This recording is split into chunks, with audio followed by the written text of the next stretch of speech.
오늘 11월 21일 맥체인 성경 읽기 역대상 16장, 오바댜 1장, 누가복음 5장, 야고보서 3장이에요. 네 군데 중에 누가복음 5장 말씀 함께 잠깐 같이 보고 우리 기도하십시다. 복음서가 이제 4권이 있잖아요. 근데 이제 누가복음의 중요한 특징 중에 하나가 이런 게 있어요. 그러니까 이 누가복음을 누가 썼어요? 의사 누가가 썼어요. 그죠? 의사 누가라고 하는 의사가 썼는데 2권을 썼어요. 하나는 누가복음이고, 그 다음에 사도행전 2권을 같이 썼어요. 둘 다 데오빌로 각하에게 쓴 이제 내용입니다. 그렇게 썼는데, 그러니까 누가복음은 사도행전의 전편이다. 그렇게 말할 수 있습니다. 그런 의미에서 볼 때 누가복음은 사도행전의 이 중심적인 역할을 하는 사람, 사도들이 있죠. 베드로, 요한, 야고보 같은 이 예수님의 제자 사도들. 굉장히 중요한 사역을 성공적으로 잘 감당한 사람들이에요. 이 제자들이 원래 어떤 사람들이었고, 어떻게 예수님을 만났고, 어떻게 변화되었는지, 이 복음사역을 주도적으로 감당했던 사도들이 처음에 예수님 만나고 변화되고 성장하는 과정을 기록한 것이 누가복음이다. 이제 이렇게 볼 수 있어요. 그렇죠? 그렇게 볼 수 있습니다. 결국은 이제 예수님의 제자들이 처음부터 뭐 그렇게 믿음 좋은 사람은 아니거든요. 예수님 부르심을 받고 믿으면서 점점 이제 믿음이 좋아져서 그런 복음 전파 사역을 감당할 만한 사람이 되었단 말이에요. 그들이 변화되어 간 과정이 우리 모든 그리스도인들이 변화되어 가는 그런 과정이에요. 다 같은 과정을 겪어갑니다. 그래서 이 다른 복음서와 달리 누가복음을 보실 때는 제자들의 변화 과정에 좀 더 주목해서 보시면 또 안 보이던 많은 것들이 보이실 겁니다. 제자들의 변화 과정을 좀 더 주목해서 보실 필요가 있어요. 그리고 제자들에 대해서 누가복음이 가장 좀 긍정적으로 잘 묘사를 해주고 있어요. 그래서 이 누가복음은 제자들의 변화 과정이랄까, 그 성장 과정, 이런 것들을 보시면 좋다 하는 것입니다. 자, 5장 1절에 보시면, 누가복음 5장 1절 보시면은, 자, 무리가 몰려와서 하나님의 말씀을 듣습니다. 이 예수님의 이제 말씀을 들으러 온 거죠. 예수님이 게네사렛 호숫가에 서서, 게네사렛 호수는 바로 갈릴리 호수를 가리키고 있습니다. 게네사렛 호수라고도 얘기를 하죠. 자, 그렇게 서서 말씀을 전하는데 호숫가에 배가 2척이 있어요. 근데 그 배 어부들이 있었는데 이 밤새 이제 물고기 한 마리도 못 잡고 나와서 이제 집에 들어가려고 그물을 이제 씻는 그런 아침녘이었어요. 저 배 2척이 누구 배인지 아세요? 뒤에 이렇게 쭉 보시면 나옵니다. 이제 성경 말씀 누가복음 5장 보시면 찾아보세요. 배 한 척은 베드로와 안드레 형제의 배입니다. 그리고 또 다른 한 척은 야고보와 요한 형제의 배예요. 그 가버나움 동네에서 같이 이렇게 물고기 잡던 그런 어부들이었습니다. 베드로와 안드레가 형제고 야고보와 요한이 형제입니다. 지금 예수님은 아직 제자가 한 명도 없을 때였어요. 이 4사람이 제자가 되는 장면을 지금 여기서 보여주고 있는 것이죠. 그래서 예수님께서 말씀을 전하는데 사람들이 아침부터 왔어요. 그래서 이제 천국 복음에 대해서 쭉 말씀을 해 주셨겠죠. 그리고는 이제 말씀을 다 마치신 다음에 5장 4절에 말씀을 마치시고 시몬은 베드로의 원래 이름이었어요. 시몬은 히브리식 이름이죠. 베드로는 헬라식 이름이래요. 베드로, 페트라, 이 반석이라는 뜻이잖아요. 시몬 베드로에게 말씀하셔서 깊은 데로 가서 그물을 내리면서 고기를 잡으라. 그렇게 얘기를 합니다. 근데 시몬 베드로는 어부고 아주 잘 알죠. 지금 이 아침녘에 뭐 깊은데 물고기가 있을 장소가 아니라는 것을 베드로가 아는 거죠. 그리고 밤새 허탕을 쳤는데 지쳤고 그물도 다 씻었고 퇴근하려고 하는데 예수님께서 깊은 데 들어가서 그물을 던져 고기를 잡으라 그러는 거예요. 그래서 이제 베드로가 어떤 반응을 보이느냐. 5절에 시몬이 대답하여 이르되 선생님이라고 부르죠. 우리들이 밤이 새도록 수고하였으되 잡은 것이 없지만 밤새 했는데 한 마리도 못 잡은 거예요. 그런데 말씀의 의자예요. 선생님께서 그렇게 말씀하시니까 그 앞에 설교 말씀도 듣고 그랬잖아요. 마음에 많이 와닿은 것들이 있었던 것 같아요. 예수님께 대한 신뢰가 좀 생겼던 것 같아요. 예수님이 그렇게 말씀하시니까 예수님 의지해서 말씀을 한번 해보겠습니다. 이게 베드로의 참 훌륭한 점이죠. 이게 지금 이 예수님의 제자가 되는 사람의 어떤 그런 마음을 보여주고 있는 거죠. 예수님 말씀하시면 그것을 믿고 싶은 마음, 그대로 따라하면 뭐 좀 되겠다고 하는 그런 마음이 생기는 거죠. 믿음과 순종이에요. 베드로에게 그런 마음이 생겼어요.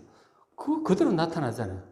우리 노력은 못 잡았고 별로 잡힐 것 같지는 않지만 그러나 주님 말씀 의지해서 한번 해보겠습니다. 그러고 나간 거죠. 같이 갔겠죠. 동생 안드레하고 같이. 그 예수님 모시고 깊은 데로 갔어요. 예수님 건물 오른 던져보라 그래서 던졌는데 어마어마한 고기가 잡힌 거예요. 세상에 잡아본 적이 없을 만큼. 그걸 보니까 너무 물고기가 많아가지고 이건 뭐 도저히 할 수가 없어요. 그래서 그 친구 야고보 요한도 불렀어요. 너무 많으니까 자기들 배 다 2배 그냥 가득 차게 그냥 물고기가 잡힌 거죠. 그 물이 막 찢어질 정도가 되니까 뭐 친구 불러가지고 2배가 잠길 정도. 세상에 듣도 보도 못한 엄청난 물고기를 잡은 겁니다. 이건 기적이었던 것이죠. 확실히 베드로 마음에 이건 기적이다 싶은 거죠. 그것을 알 수 있는 것이 베드로가 그것을 보고 두려움을 느낍니다. 이거는 잡힐 시간도 아니고 때도 아니고 장소도 아닌데 예수님이 그렇게 말씀하시니까 이렇게 엄청나게 잡혔다고 하는 거는 이거는 물고기들도 움직이는 분이다. 그런 생각까지 들지 않았을까 싶어요. 이분은 정말 하나님이 보내신 아주 특별한 분인가 보다. 그런 뭐 천사에 가까운 어떤 그런 느낌이랄까? 두려운 마음이 생겼어요.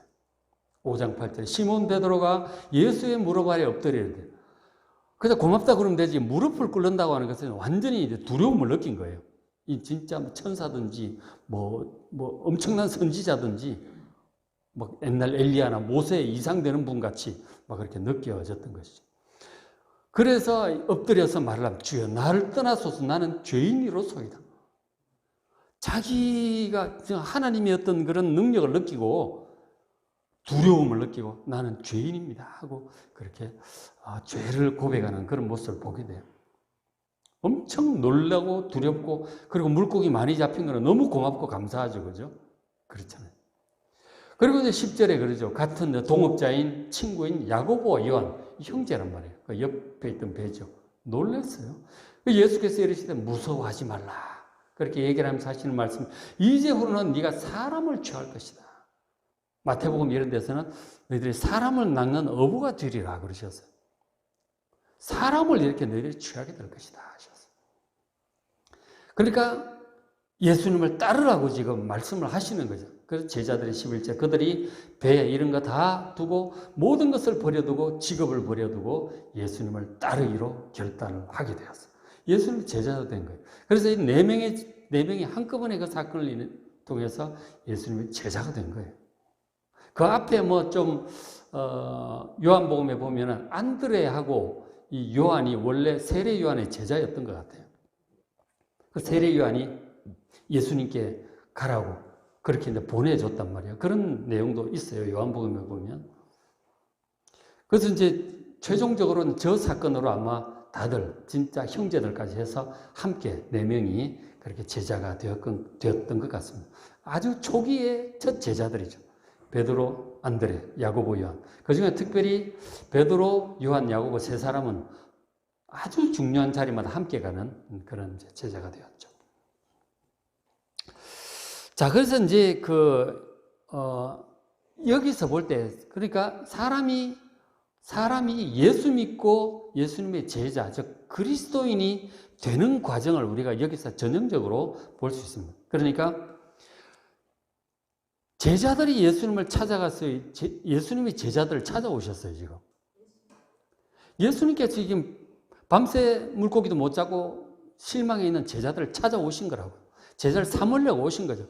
그랬더니 사람들도 몰려오고 그래서 뭐 말씀도 전하고 베드로 배를 빌려가지고 그 위에 올라서서 말씀도 전하고 그렇게 하셨던 거 아니에요. 예수님이 찾아오신 거예요. 예수님께서 사람을 택하시고 그 사람을 부르려고 찾아오시는 거라고. 그렇게.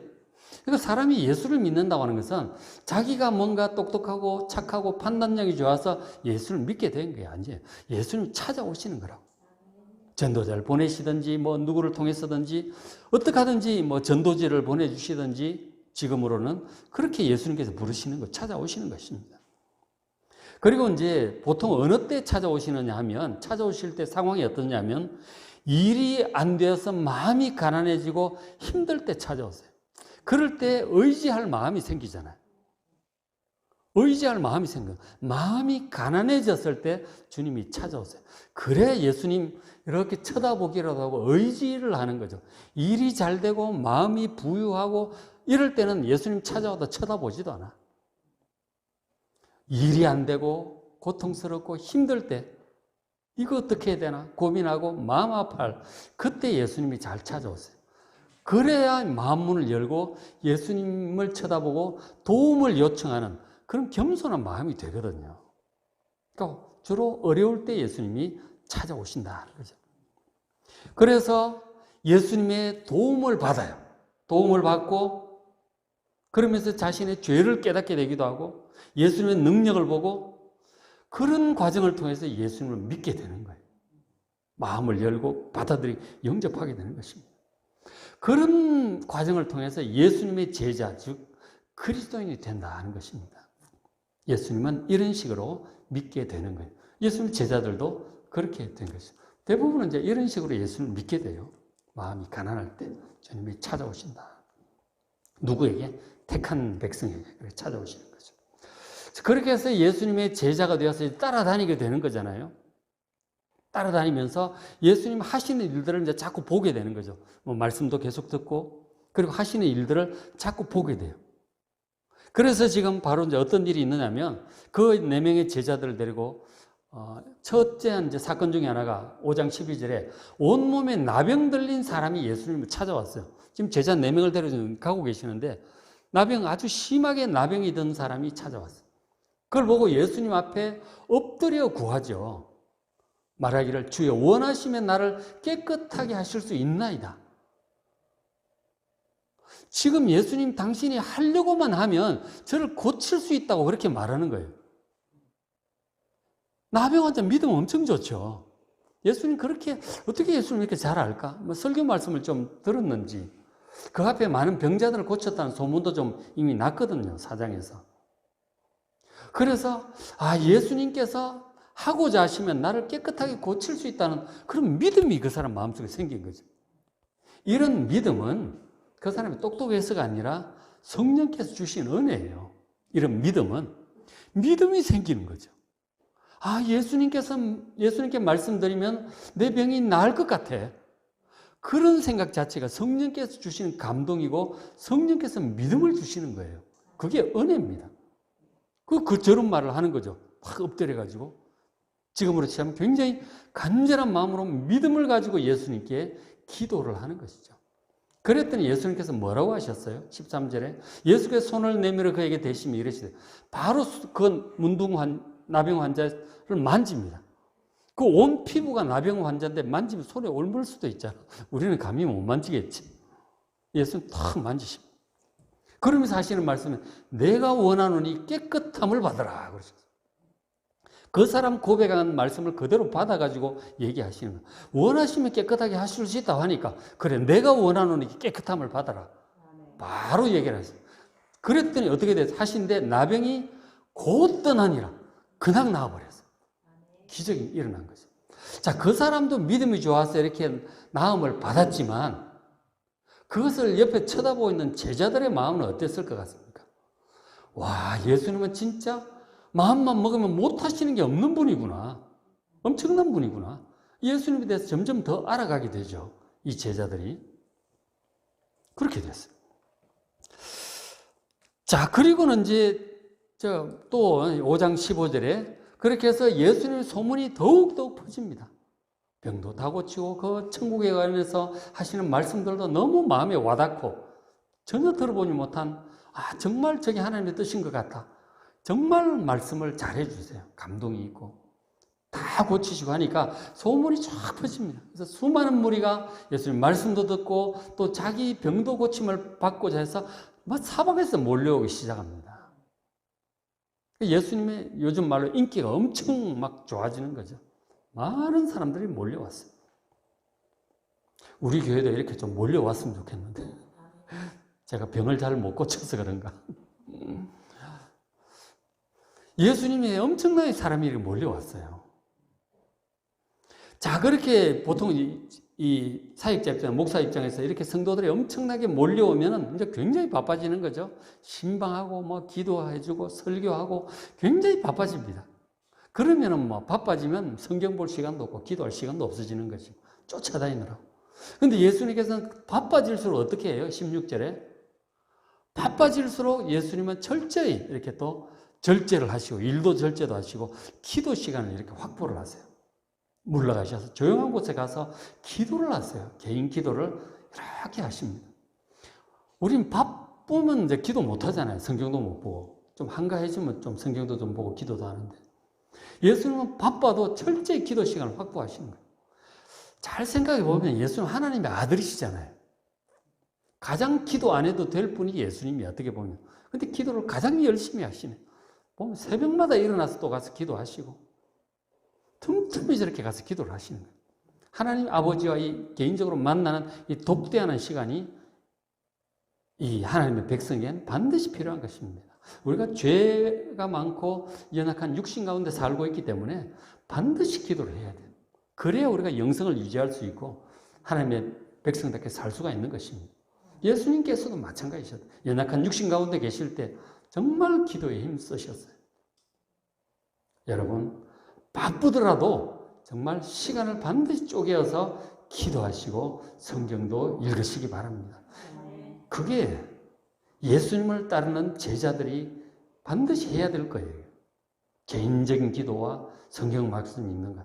개인 경건 시간이 반드시 필요하다는 사실을 예수님께서 모범적으로 제자들에게 보여주셨어요. 제자들도 그렇게 하는 거예요. 나중에 사도행전에 가서 보면 베드로도 시간을 딱딱 정해놓고 기도합니다. 낮 12시 기도 시간, 오후 3시 기도 시간, 옥상에 올라가서 딱 기도해요. 그러다가 뭐 환상도 보고 뭐 고넬료 가정으로도 가고 뭐 그런 일이 있잖아요. 기도를 통해서 하나님의 음성을 듣게 되는 거예요. 살아계신 하나님의 인도하심을 받는다니까요. 기도하셔야 돼요. 기도 안 하면 안 됩니다. 예수님도 하셨는데 우리가 어떻게 기도 안 하고 그리스도인의 삶을 살 수 있겠어요? 바쁘더라도 꼭 기도하시길 바랍니다. 이런 것들도 예수님 제자들에게 몸소 보여주셨죠. 그리고는 또 이제 제자들을 데리고 예수님 가셨는데, 그 다음에 또 이제 이런 일도 또 있었어요. 하루는 이제 가르치실 때 이제 갈릴리 그쪽에서 이제 있었던 일인데, 그때 뭐 유대 남쪽에서 막 이 바리새인들도 올라오고 막 그랬던 것 같아요. 점점 소문이 나니까. 도대체 북쪽 갈릴리 시골에 예수라고 하는 랍비가 있다는데 보통 분이 아닌 것 같아. 메시아가 아닌가. 그런 소문이 이제 저 남쪽에 예루살렘까지 소문이 퍼졌던 거죠. 막 찾아오고 그랬어요. 그리고 모여 있는데 중풍병자 한 사람이 찾아온 거죠. 그러니까 혼자 못 오니까 친구들이 침상에 이렇게 침상채 갖고 와서 지붕을 뜯고 이제 달아 내린 거죠. 예수님께서 그 사람의 그들의 믿음을 보시고 너희 죄 사함을 받았느니라. 이제 그렇게 얘기를 하는 거죠. 그렇게 얘기를 했더니 바리새인이나 이런 사람들이 이 신성모독이다. 하나님이 왜 누가 죄를 사해? 막 수근수근하고 있었어요. 그 얘기를 듣고 예수님이 대답하신대요. 누가복음 5장 24절에 그러나 인자가 땅에서 죄를 사하는 권세가 있는 줄을 너희로 알게 하리라. 예수님께 죄를 사하는 사람들의 죄를 용서하는 권세가 하나님에게만이 아니고 예수님에게도 있다고 지금 선포하고 있는 것입니다. 이거는 정말 죄는 하나님만이 사할 수 있는 거예요. 그러나 예수는 하나님의 아들이시고 그리고 또 중요한 것은 나중에 우리 모든 사람들의 죄를 지고 십자가의 친히 대신 형벌을 받으실 분이기 때문에 죄를 사하는 권세가 확실히 있음을 믿으시기 바랍니다. 그래서 이런 얘기를 하시는 거죠. 예수님께서 용서해 주시면 끝나는 거예요. 다 깨끗해지고 하나님 앞에 당당히 나갈 수 있습니다. 예수님께 우리 죄를 사함받는 사해 주시는 권세가 있음을 믿으시고 여러분 마음에 죄를 깨닫고 양심의 가책이 느껴지고 누군가에게 미안하고 이럴 때 혹은 과거에 내가 잘못했던 것들이 생각나서 마음이 괴로울 때 실수했을 때 우리가 최대한 용서도 구하고 보상할 건 하고 해야 되겠지만 그러나 이 마음 아프고 이런 양심의 가책이나 이런 부분에 있어서 예수님께 말씀드리세요. 예수님의 보혈로 저희 죄를 다 용서해 주시고 마음을 이 심령을 깨끗게 하여 주시옵소서 간구하시기 바랍니다. 그러면 우리의 속죄제물 되시고 대제사장 되시는 예수님께서 우리 죄를 깨끗하게 용서해 주시고 우리의 심령을 정결하게 해 주실 것을 믿습니다. 죄 문제에 관해서는 예수님을 찾아야 돼요. 우리 죄를 위하여 대신 십자가를 지신 예수님을 찾으시기 바랍니다. 죄를 용서하시는 권세가 있어요. 그리고는 죄만 용서하는 것이 아니고 죄의 결과로 생긴 많은 문제들이 있어요. 예를 들어 이 사람 같은 경우는 중풍병도 저 사람 죄로 말미암아 생긴 거란 말이에요. 가난도 있겠고 사람들과 관계가 깨어진 문제도 있겠고 여러 가지 문제들이 있을 수 있습니다. 죄로 말미암아 생긴 문제들까지 하나님 예수님께서 해결할 능력이 있음을 믿으시기 바랍니다. 예수님께서 죄만 용서해 주신 것이 아니고 그 사람 중풍병도 고쳐주셨어요. 일어나 너희 침상을 가지고 집으로 가라. 그 사람이 오랫동안 누워 있었을 텐데 그냥 벌떡 일어났어요. 그리고 침상을 메고 자기가 걸어가는 거예요. 올 때는 걷지를 못해가 사람들은 눕혀서 이렇게 왔는데 예수님께는 우리의 모든 죄와 허물을 용서하시는 권세와 우리의 모든 문제들, 질병, 연약한 것들을 고쳐서 온전하게 하시는 능력이 동시에 있음을 믿으시기 바랍니다. 그래서 이 제자들이 그것도 지켜보는 거 아니에요. 야, 예수님은 죄를 용서하시는 권세가 있구나. 놀랍다. 신성모독이라고 생각할 제자들도 있었을지 몰라요. 아유, 예수님이 저런 얘기를 하시나? 죄는 하나님이나 용서하실 수 있는 거지. 그런데 보니까 죄 용서하시는 권세가 있다고 당당히 선포를 하시고 병자들을 고치시는 거예요. 그랬더니 25절에 그 사람이 그들 앞에서 곧 일어나 그 누웠던 것을 침상을 가지고 하나님께 영광을 돌리며 자기 집으로 돌아갑니다. 그러니까 병이 나았다고 하는 것은 예수님께 죄를 용서할 수 있는 권세가 있다는 것을 확증해 주는 표적인 것이죠. 고쳐주시고 그리고 정결케 하시는 예수님이 바로 이런 분이에요. 예수님 정말 엄청난 분이에요. 예수님만 함께 하시면 모든 문제가 다 돼요. 어떤 문제도 다 됩니다.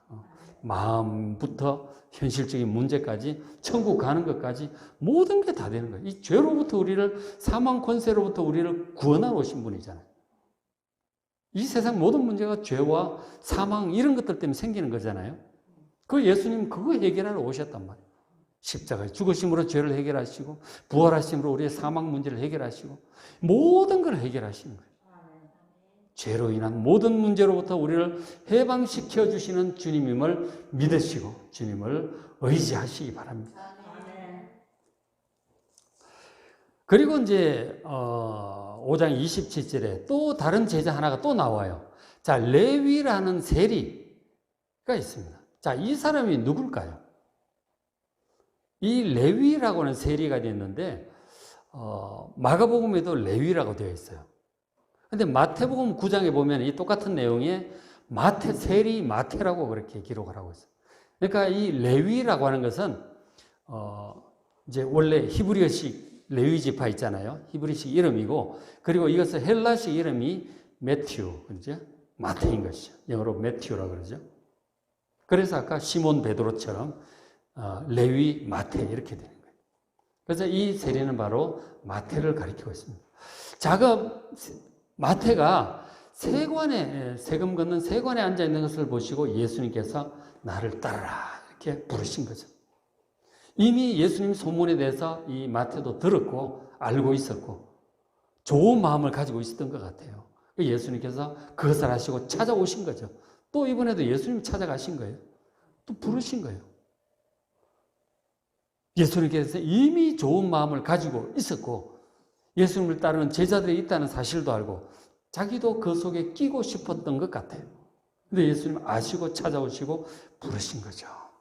그랬더니 안 그래도 그런 마음을 품고 있었는데 찾아오셔서 부르시니 얼마나 좋아. 28절에 그가 이 마태가 모든 것을 버리고 예수님을 일어나 따릅니다. 제자가 된 거예요. 그러면서 이제 이 마태가 레위가 친구들 다 친구 세리들 뭐 장녀들 죄인이라고 불리는 그런 사람들 다 친구들 불러 모으고 잔치를 합니다. 너무 기뻐서 예수님을 또 소개도 하고 싶어 했고 이제 그랬던 것 같아요.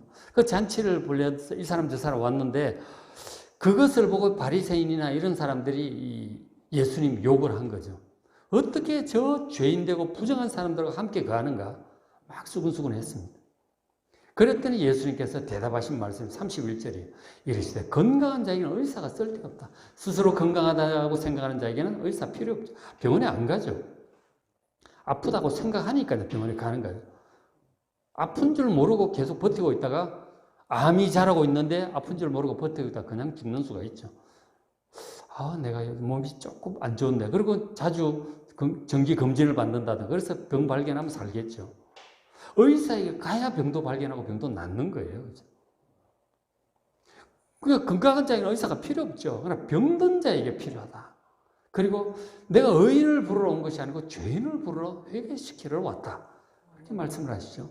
지금 예수님이 그래서 내가 병든 자를 고치고 스스로 죄인임을 깨닫고 이 죄의 용서를 구하는 자를 위해서 왔다고 말씀하시는 거예요.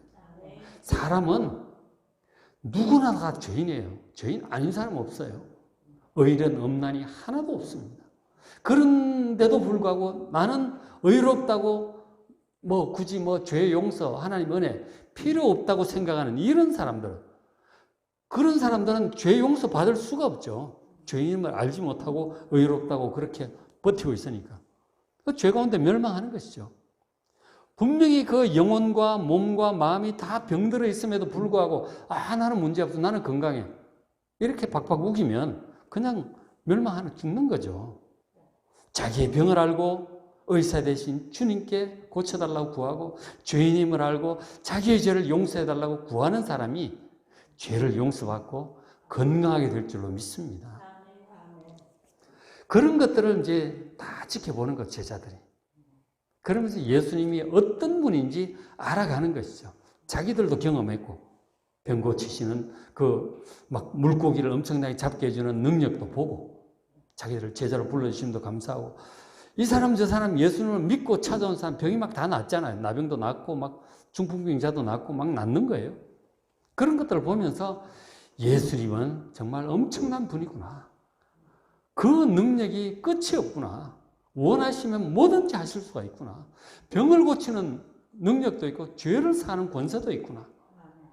여러분, 이 누가복음을 계속 보시면서 제자들의 마음으로 지금 베드로, 요한, 야고보 이런 제자들의 눈을 가지고 이렇게 한번 그들을 통해서 예수님을 한번 보시기 바랍니다.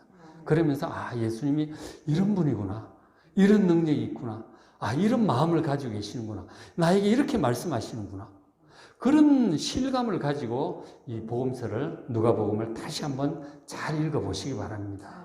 그 제자들의 경험을 성경을 통해서 간접적으로 하시고 제자들이 가졌던 믿음을 여러분들도 갖게 되기를 주의 이름으로 축원합니다. 오늘 맥체인 성경 읽기 역대상 16장 오바댜 1장. 오바댜는 한 장밖에 없어요. 그럼 누가복음 5장, 야고보서 3장 말씀 읽으시고 은혜 많이 받으시기 바랍니다.